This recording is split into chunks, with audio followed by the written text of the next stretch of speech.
Chapter 16, What I've Got. I like Mr. Daniels, but he's got a thing for reading. Always talking about books and how great they are. Personally, I'd rather have the flu. The last thing Mr. Daniels said yesterday was that we were going to write stories today and that it would be our chance to show him what we've got.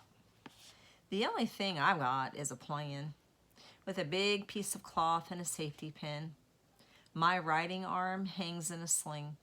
How can he ask me to write like this? I'm feeling pretty proud, I must admit.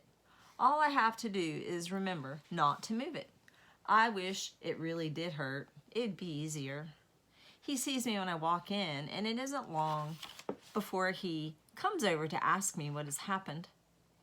I have practiced the story all the way to school about how I tripped over my cat on the stairs and fell. You have a cat, he asked. Yeah.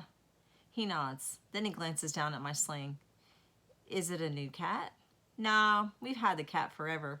A regular member of the family, I say, feeling like I'm starring in a commercial for something I'd never eaten in a million years. He has a weird look on his face when he asks, what's his name? Whose name? Your cat. I panic. Pork Chop pops out of my mouth. He laughs. Pork Chop the cat, huh? I bet the dogs in your neighborhood like that. I'm nervous and embarrassed, wondering why I have to be so weird, wondering why I now have to watch the mind movie in my head of a furry, meowing pork chop with a tail.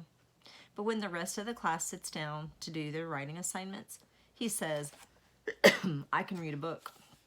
I stare at the letters and watch them dance and move on the bright white page. My eyes ache and my head hurts. Mr. Daniels watches me, so I look down at the page and remember to turn it every once in a while. With my eyes closed, I watch bright movies of me flying. One of my favorite movies. In this one, I'm flying just above the water, my stomach almost touching it, racing toward a castle filled with blue light. I open my eyes a bit to watch the others write. I look at the page again. I even try to read some. I really do. But I can't help wondering why Mr. Daniels keeps looking over at me.